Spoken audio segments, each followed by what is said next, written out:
Your name is? Virginia L. Buck. And your maiden name? Was Olson. O-L-S-O-N. O-N. And where and when were you born? I was born in Buhl, Idaho in 1926.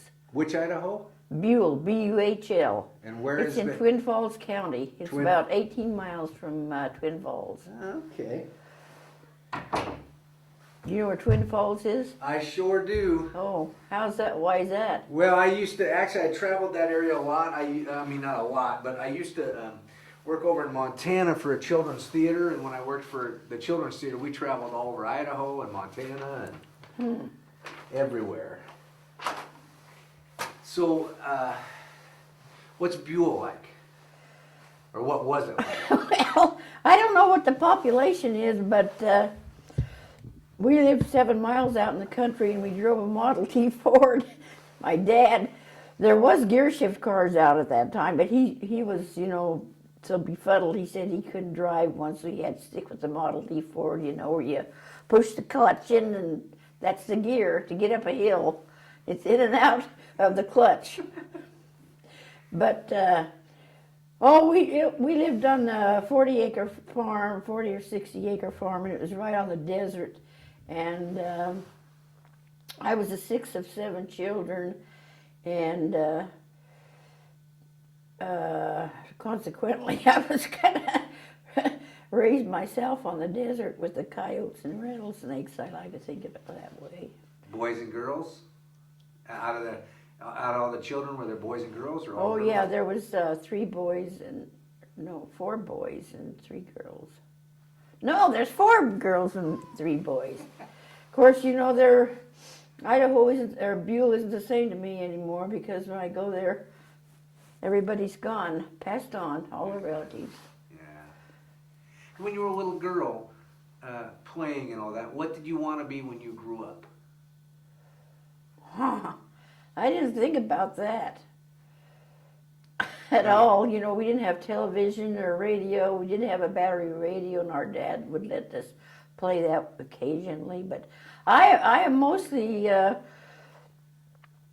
just played with my imagination. You know, I used to play on these hills in Idaho that have the basalt formations at the top. Well, I had beautiful homes out of those. That was fun. And I think about that a lot. And I sit and watch out of my apartment window this boy that I know that he's doing something with his imagination. You know, he's got his gun out and his sword. And I think, you know, it's I think that's great when people can do that, because you know, they got all these expensive toys out now, and the kids just don't use his imagination. They have to have these expensive toys to be entertained all the time. Where were you when you heard about Pearl Harbor? I was in, I told you that, didn't I? I was talking to somebody on the phone that I told that... You might have. I talked to so many, sometimes I get my stories mixed up, but... In fact, I was telling that to my daughter this morning, that I was a junior in high school and studying history, and the history teacher was also the principal of the school. And... so that was the year 1942 that Pearl Harbor was bombed, right? And he said, oh, it wasn't the Japs that bombed Pearl Harbor, it was the Germans. He said the Japs can't see that good. You know, I always kind of resented that statement. Was that you I told yes, that to? Yes, it was. And you said, and you kind of made me feel better, because you said there was a lot of people that talked like that. It was, because it was such a different world back then. And that was it. A lot of the vets that I talked to, that's it. They referred to them as the Japs, and there was all the propaganda with the pictures of the, you know, they had thick glasses, and so that was not uncommon back then. Our world has changed a little bit. And then we had this, I just watched this movie, Pearl Harbor, about a year ago, and I didn't give a hoot about that, because setting off those atom bombs over there either. I thought that was a little uncalled for, all those children and everybody. How many people were killed in that? I forget the exact number, and it was thousands and thousands and thousands. Yeah, and rubble and devastation. How did you, because you ended up at the Portland shipyard, is that? Yeah. Well, when I graduated from high school, my father had been up there working as a shipwright or some kind of job, and then he'd gone up there with family friends, and then these people I grew up with, they'd been so kind to us, because we had such a big family and was so poor, and in her family was two girls, and one was my age and a little younger, and then there was an older boy. And golly, they just treated me like family, and I used to stay with them a lot, And so when they was going to go to Portland to work in the whatever the jobs they could get, and so that's what they did. We went up there, and I never had been out of Idaho, and I was flabbergasted to see all these trees. I thought, wow, how beautiful. So I guess I fell in love with the Northwest right then and there. So when you went, did you know you were going to work at the shipyard, or No, the first job I ever had was right downtown in Woolworths. Have you ever been in Portland, across from Iron Frank's? Well, there's a big Woolworths there, and they used to have those big rounded counters like a horseshoe. And I got a job there. It was my first job, and I didn't like that. So then I went over to like a GMC place that provided parts for cars. They had a parts department, and they gave us little orders, and we had to go around with a little cart and pick those pieces up out of the correct bin, and I didn't like that job either. So then finally I went to the shipyards, and I got the first job I had was a shipwright, and you know what they do? They sweep up all the stuff in the office, in tanks. There's these shelves that come out like this. You ever been down in a tank? And why do they build them that? To keep the oil from slopping around in there? I always wondered why they did that. I'll bet you that's right. I'll bet you it does stop a different type of motion in there.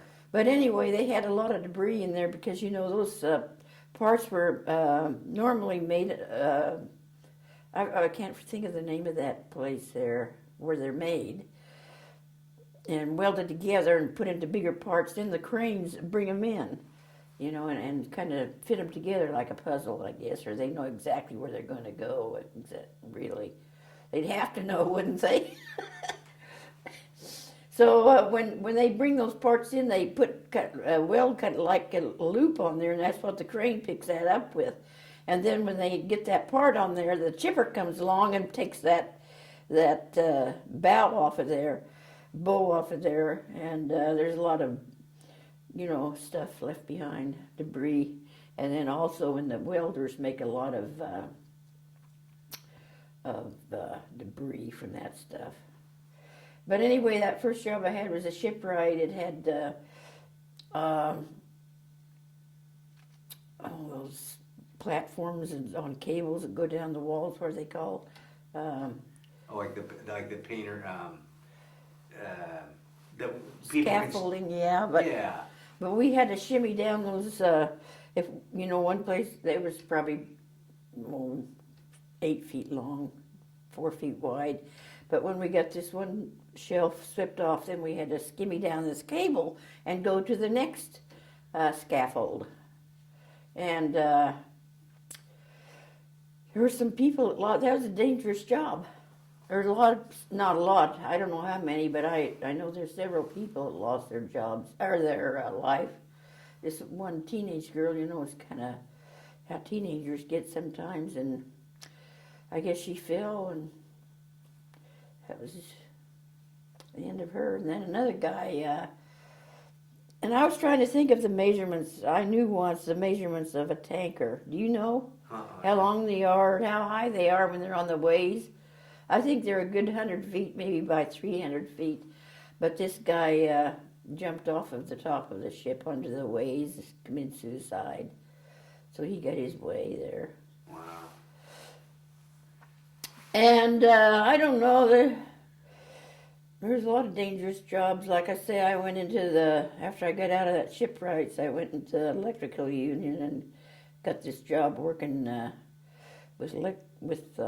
well, we didn't have really anything too much to do with electricity. That we usually just handed out drop cords, and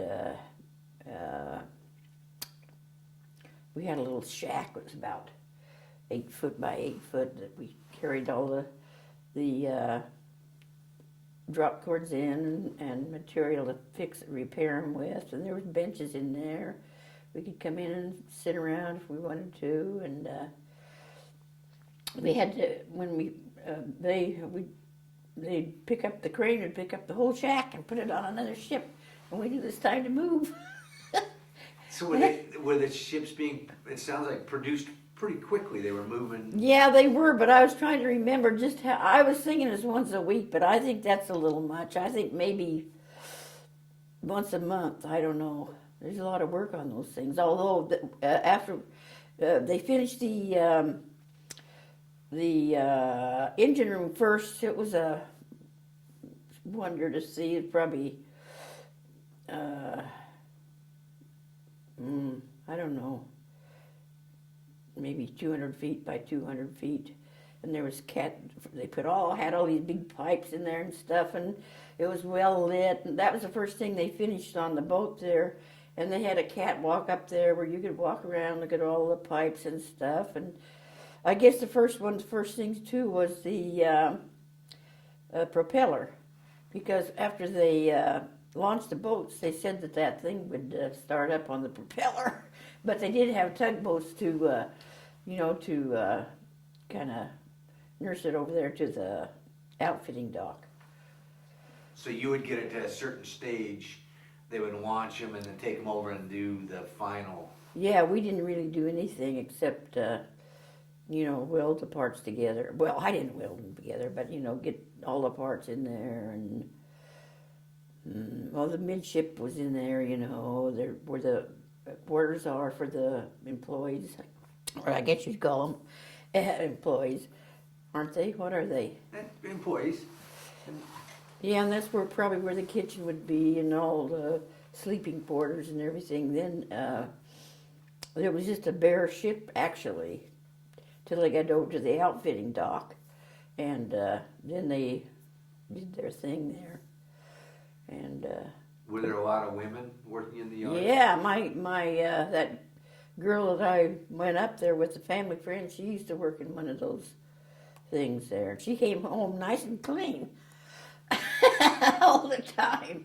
But the problem with that stuff, and there's a lot of complaints about it, that right up here in this shipyard, is the asbestos they work with, that people get lung cancer. So. Yeah, because I assume back then there wasn't a lot of safety equipment like today. You weren't wearing respirators and. No. What'd they do? Give you a pair of coveralls and. They didn't give you nothing, except they did give you did they give us a hard hat? We wore an electricians. We just wore plain jeans and stuff like that. But the welders, of course, they had to have their leathers on over their clothes. But no, we just wore plain old clothes. So as soon as these ships got done, then they were sent off to service. That's right. Over and. There was quite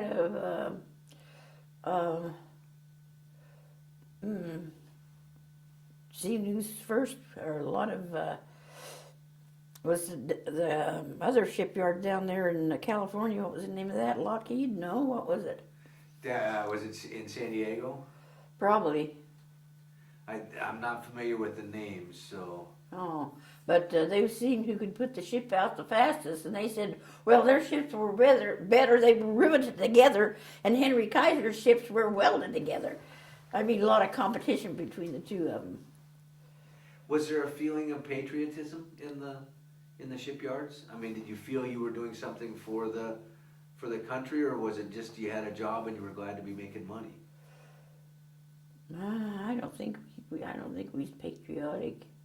I had a boyfriend that was 4F, and I don't think there was much patriotism going on, except when they were launched. Maybe there was some then, but normally speaking, I think they was more interested in just having a job and being able to do it. When they launched them, did you all go down? I mean, was that a big event? Yeah. They So- usually had an important person to crack the champagne on them. And it was fun. And like I say, they burnt those bars. You know, there was 13 of them. And they put tons of grease on those ways. I can see it in my dreams. But it was like grease that you'd, I don't know, you know. Big old axle grease, heavy, Yeah. thick goo. Yeah, that's what they put on there. So did they slide down? Or Oh, yes, they slid down as soon as those bars were cut in two. Away they went, as sweet as could be, very gently. It was fun. They'd probably play some music or maybe sing something patriotic then. I think they had flags then and it was kind of more on the patriotic side. So what was the shipyard like? Oh, I don't know. We just. Are you inside or outside? I mean, Well, we were inside mostly. We could get down in fact, if I'd been out late at night, I could crawl down in one of those tanks, and there was a kind of a platform built right on the top there. And I could crawl down in there and go to sleep with the heat and the welding smoke. Wow! I used to wonder how I ever did that. But well, they were just. They said some of those swinging or graveyard shifts was having a little bit of overtime over down there. You know what I mean? And you did see the things that were left behind, maybe, but they didn't do that on the days. They usually had really good supervision. I had a good supervisor that was my supervisor when I was on a shipwright there, and yeah, they had very conscientious workers, I'd say. They tried to do a good job. and that was, those were the Kaiser shipyards, correct? Yeah. Yeah. So did they, when you got hired there, they just told you to go there and sweep that, or how did you know what to do? Well, you had to join the union first, and then you probably went to, they had kind of little buildings at the front of every ways. They'd probably tell you to go there and meet the supervisor first, and she'd check you out and that, you know, and tell you what the job was going to be like and what she expected. And I had a good supervisors there too. Yeah, they wasn't. They worked hard. And your supervisor was a woman? Oh, in the shipwrights she was, but not in the electrical part there. It was men, and in fact the shipwrights were all women, but in electricians there, it was more men than women. Huh. I wonder why that was. I wonder why. Well, it just seems more like a man's job, doesn't it? It's dangerous to begin with because these cranes they have, they're like the big cranes that they have down here in Puget Sound, you know, at the Port of Olympia. Port of Olympia, yeah. And when those things blow fuses, you better be sure and pull the fuse because it's got a fuse about that long. You know, and the men knew more about electrical work than the women did, you know, and that was helpful to us. So, because that's all what most of them had worked in all their life. Did the men have a problem with women coming to work with them? Because this was all new, right? Women going to work and work like this? No, I don't think so. They probably knew better. How long did you work there?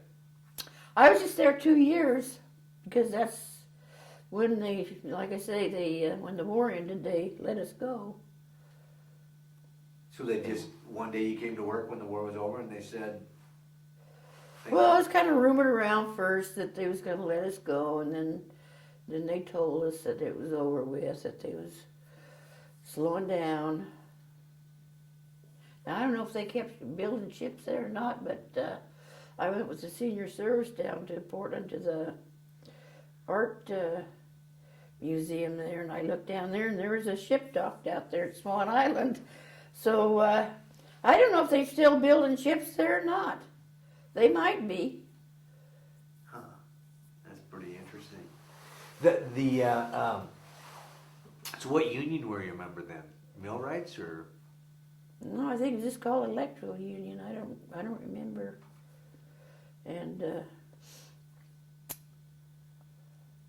I think they took the dues out of our paycheck. I don't ever remember going any place or mailing anything in for dues.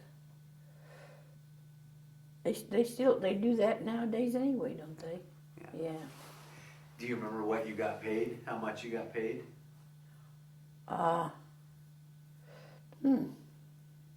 don't remember. I remember I'd worked there for 2 years and I'd saved $2,400, and I got to thinking about that I didn't make very much money, and I got to thinking that how much I'd saved would be $100 a month. If you had $2,400 and worked there 2 years, that's pretty damn good. Can't even do that now. And that was $2,400, and that was For 2 years. that was a pretty good savings that you had put aside. Yeah. Yeah. Yeah, and then I married my husband, and I'll be darned, we just got married. He'd bought his folks a house. They were piss poor, excuse the expression. They came from Idaho and was Depression farmers. And he bought him a farm up there in Gresham. And by golly, we just barely got through the door, married, newlyweds, and they wrote to us and said they needed money to finish paying off that place. And of course, Jack didn't have any, so I cashed my bonds in and gave it to him. But it paid off in the end. They paid us back, and we bought a house out of here in Hawks Perry, and that's what we paid it off with. Huh. So when you say you cashed your bonds and you Yeah. bought savings bonds? Yeah. Or were they war bonds or? They must have been more bonds. Yeah, I don't remember. Huh. And you said your husband was 4F? No, No. he was a sergeant major. Oh, really? Oh. But he'd been in Germany for 7 years, and he got a master sergeant out of that. Would you believe it? They don't do that nowadays, do they? No. Unless they're in a war.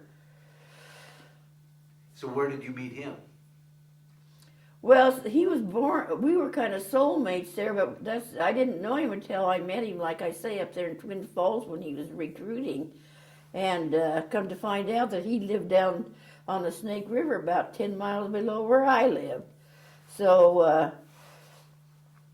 he joined the Army to get off at the farm because his dad worked the you-know-what out of him. And so when the war started, he was walking across the field there to go join the Army. And this friend of his was out there working the horses with some farm equipment. And he says, "Hey, Buck, where you going?" He says, "I'm going into Jerome to join the Army." He says, "Wait, and I'll tie up the horses and go with you." I tell that story to everybody because I think it's a good one. So you met him after the war then? Yeah. He'd been over and then come back and Yeah, recruiting he him. was a master sergeant, like I said. He'd been in Germany for 7 years. So you didn't, while the war was going on, you didn't have to worry about him because you guys weren't together. You didn't have to worry. That's right. Yeah. Like I say, I was going with a 4F guy up in Portland. Now you had brothers? Yeah, I had 3 brothers. And did they go in the service or? Yeah, my youngest brother did go in the Army, by golly. He was in Germany. But he wasn't there during the war, I don't think. Oh. He went in there because I graduated from high school like in 43. And he'd still be in high school then. And I think the war was over when he went over there. But, yeah, he got along all right with it, and he liked it. Now it sounds like you have a little different perspective than a lot of women because you grew up on a farm area, small town. It sounds like your dad probably worked you pretty hard too. Or Yeah, he did. There I had two older brothers, but who's out working in the hay fields, driving the hay racks? Well, my mother used to help out too. There we had a little. We didn't have any combines to cut the alfalfa and bind it up. You know, we had the hardware. Do it the hard way. Put it on the hay rack. Then he pulled it all together with a rope or something, and he had those derricks, those old-fashioned derricks with the poles. You know, that you drive the horse forward, and it pulls this load up and dumps it on the haystack. So my mother used to help with that too sometimes. that's hard work. Hard work for the horse.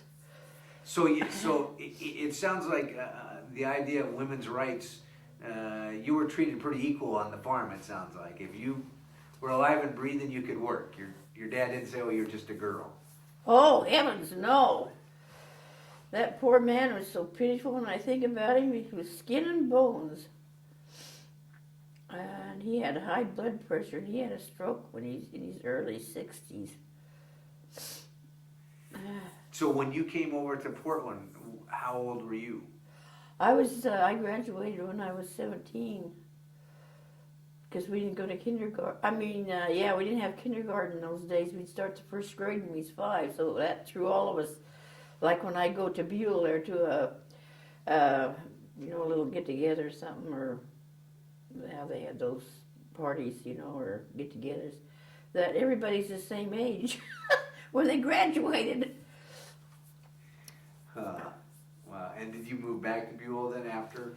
Well, when, like I say, when I went to work Martin Franks, my dad had that stroke there in Idaho, and my mother wanted me to come home and help take care of him, so that's what I did. In those days, in that little town of Buell, there was no rental of, any equipment to help with take care of people like that. That was bed fast, and we had to carry him into the front room because he didn't weigh very much anyway. But we had to carry him in there by hand. There wasn't any wheelchairs or sick beds that you roll up, or anything like that. Boy, people got a good deal nowadays, don't they? Yeah, we're a pretty soft country. Yeah. Well, it sounds like for you, I know a lot of women that maybe grew up in the city or things of that sort. For them to go in the shipyards, that was really a shock for them.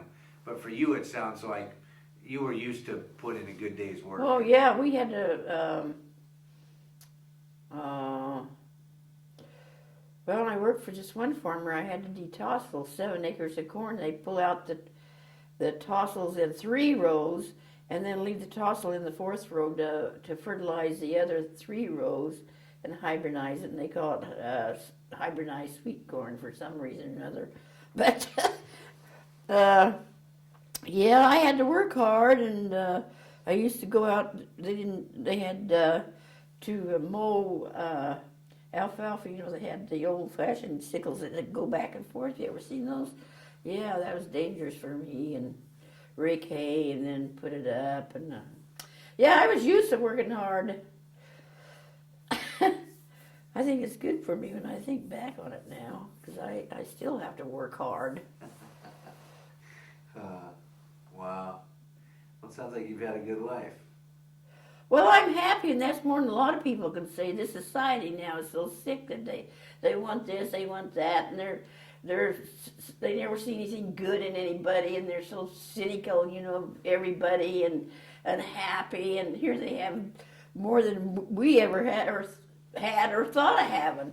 And I was thinking, what do they want? What do they want? They don't know. They just know they want. They don't really know what they want. I think I blame TV for a lot of us. They see these movie stars with these beautiful houses and cars and boats and stuff, and I think it kind of, makes them feel like, well, I wish I had that, or something like that. Yeah. When you worked in the shipyard, did you have a group that you hung out with? I usually lived with other people, and I had this boyfriend. He used to take me places. You know, we went down to went once to that. I don't know. Just that was kind of a art place or something. He took me around there to different places, and we just really had a lot of fun. And he liked to dance, and he belonged to this union where they had dances, and we'd go to that. And I love Portland. I think it's a better town than Seattle, quite frankly, because they had these electric buses, you know, that don't take gas. Here, Seattle's still bellyaching about all the gas they have to use and all that stuff. And here they are still complaining about this these cars they got up there.